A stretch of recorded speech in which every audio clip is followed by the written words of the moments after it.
गणेश चतुर्थी क्यों मनाई जाती है? जानिए क्या है इसके पीछे रहस्य। आज मैं आपको एक ऐसी कहानी सुनाने जा रहा हूँ, एक ऐसी गाथा जो हजारों वर्षों से हमारे दिलों में बसी हुई है, जिसकी गूंज आज भी हर हिंदू घर में गणपति बप्पा मौर्य के जयकारों में सुनाई देती है। यह केवल एक त्योहार की कहानी नहीं है, यह प्रेम की गाथा है, त्याग की कहानी है और सबसे बढ़कर यह विश्वास की अमर गाथा है। बंद कर लीजिए अपनी आंखें और कल्पना कीजिए उस समय की जब ना तो समय का कोई हिसाब था, ना ही युगों की कोई गिनती, जब ब्रह्मांड केवल एक विचार था। परमपिता परमेश्वर के मन में उस काल की बात है जब कैलाश पर्वत की बर्फीली चोटिलों पर, जहां हवाओं में भी अभी भी दिव्यता की खुशबू तैरती है, वहां बसते थे महादेव और उनकी अर्धगिनी जगत जननी माँ पार्वती। नमस्कार प्यारे दर्शकों, मैं एक बार फिर से आपका हार्दिक स्वागत करता हूँ आपके अपने चैनल पर। तो दोस्तों, आज हम एक नई कहानी और एक नया वीडियो लेकर आपकी सेवा में उपस्थित हुए हैं। आज की कथा अत्यंत ज्ञानवर्धक और प्रेरणादायक है।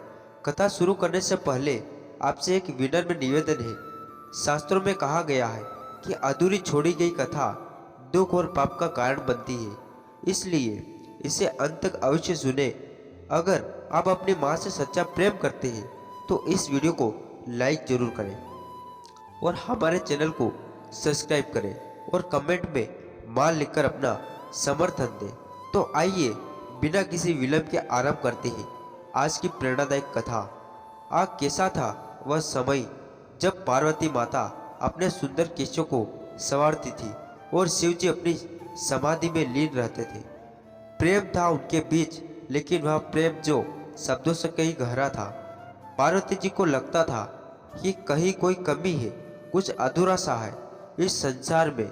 वो अकेली बैठती और मन ही मन सोचती, मैं जगत की माता हूँ, फिर भी मेरा अपना कोई बालक क्यों नहीं है जो मुझे माँ कहकर पुकारे, जो मेरी गोद में सिर रखकर सो जाए। उनकी आंखों में आंसू आ जाते थे, वो आंसू जो हर उस स्त्री की आंखों में आते हैं जो मातृत्व की प्यास लिए जीती है।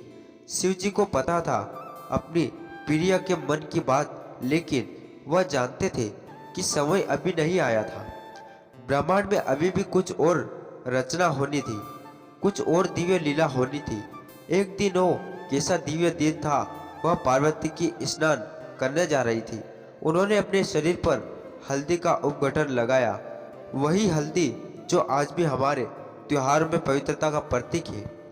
जब वो उपटन उतारने लगी तो वो मिट्टी उनके हाथों में आ गई। अचानक उनके मन में एक विचार आया, वो विचार जो हर माँ के दिल में कभी ना कभी आता है, क्यों ना मैं इस मिट्टी से अपना एक बालक बना लूं। और उन्होंने अपने कोमल हाथों से, अपने प्रेम से, अपनी ममता से उस मिट्टी को आकार देना शुरू कर दिया। कैसे बनती गई वो मूर्ति, पहले सिर, फिर धड़, फिर हाथ, फिर पैर। पार्वती जी के चेहरे पर वो मुस्कान थी जो हर कलाकार के चेहरे पर होती है जब वो अपनी कृति को पूरा करने वाला होता है। लेकिन यह कोई साधारण कलाकृति नहीं थी, यह एक माँ का प्रेम था जो मूर्त रूप से ले रहा था। लेकिन पार्वती जी के मन में संदेह आया, यह तो केवल मिट्टी है, इसमें प्राण कैसे आएंगे। और तब हुआ वो चमत्कार जिसे देखने के लिए तरस जाते हैं ऋषि मुनि। पार्वती जी ने अपनी दिव्य शक्ति से उस मूर्ति में प्राण फूंक दिए।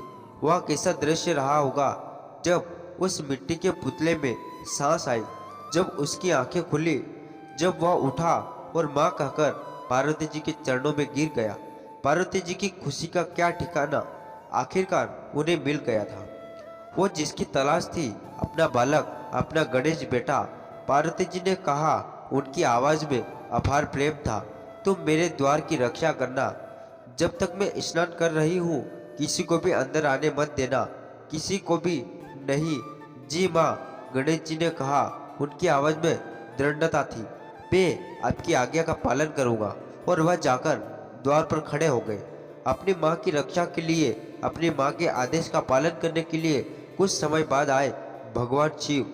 उनके माथे पर तिलक था गले में रुद्राक्ष की माला और चेहरे पर वो गंभीरता जो सिर्फ महादेव के चेहरे पर हो सकती है।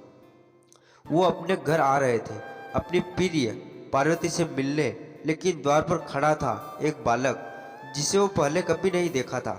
कौन है तू? शिव जी ने पूछा। उनकी आवाज में आश्चर्य था लेकिन कोई क्रोध नहीं।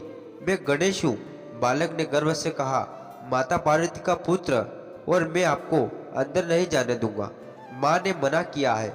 शिव जी मुस्कुराए, बेटा मैं इस घर का स्वामी हूँ, पार्वती मेरी पत्नी है, मुझे अंदर जाने दो।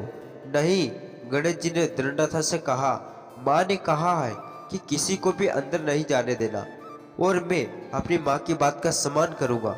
अब यह था वो मोड़ जहाँ दो धर्म आमने सामने खड़े हो गए थे। एक तरफ था गणेश का धर्म, अपनी माँ की आज्ञा का पालन, दूसरी तरफ था शिव का धर्म, अपने घर में प्रवेश का अधिकार। दोनों सही थे अपनी जगह पर। गणेश सही था क्योंकि वह अपनी माँ की बात मान रहा था। शिव सही थे क्योंकि वह अपने ही घर में जा रहे थे। यही तो है जीवन का सबसे बड़ा धर्म संकट, जब दो सही चीजें आपस में टकराती है। अंतिम बार कह रहा हूँ, शिव जी ने कहा। अब उनकी आवाज में गंभीरता आ गई थी। मुझे जाने दो। कभी नहीं। गणेश जी ने अपना कंधा उठाया। जब तक माँ नहीं कहती तब तक आप यहाँ से नहीं जा सकते। और फिर हुआ वह जो नहीं होना चाहिए था। पिता और पुत्र के बीच युद्ध शुरू हो गया, लेकिन यह कोई साधारण युद्ध नहीं था। यह था धर्म और धर्म का युद्ध, कर्तव्य और कर्तव्य का संघर्ष। गणेश लड़े वीरता से।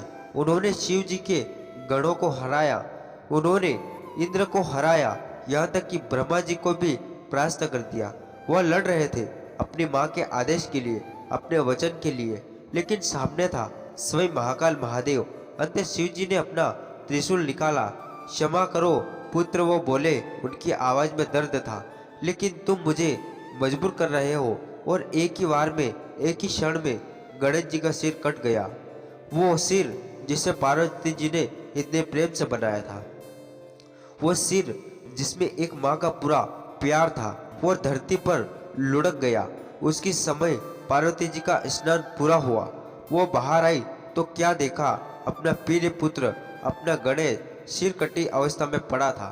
उनके मुंह से एक चीख निकली, वो चीख जो आज भी कैलाश की गुफाओं में गूंजती है। हाय मेरे बेटे, वो रो पड़ी। क्या किया है तुमने? यह मेरा पुत्र था, मेरा प्रिय गणेश। शिव जी स्तंभ रह गए। तुम्हारा पुत्र? लेकिन यह कैसे हो सकता है पार्वती? हमारा तो कोई पुत्र नहीं ही था।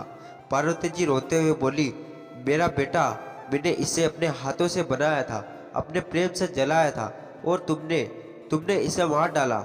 शिव जी के चेहरे पर वो भाव आए, वो वर्णन से परे है।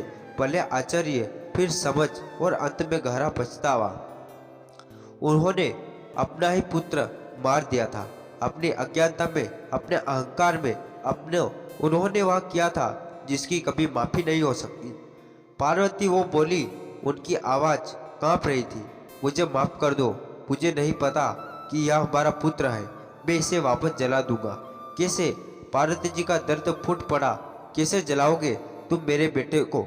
उसका सिर तो कट गया है। मैं कोई ना कोई उपाय करूंगा। शिव जी ने कहा, मैं गरुड़ को भेजूंगा, वे जाकर किसी का सिर ले आएंगे। लेकिन कैसे सिर? पार्वती जी ने पूछा।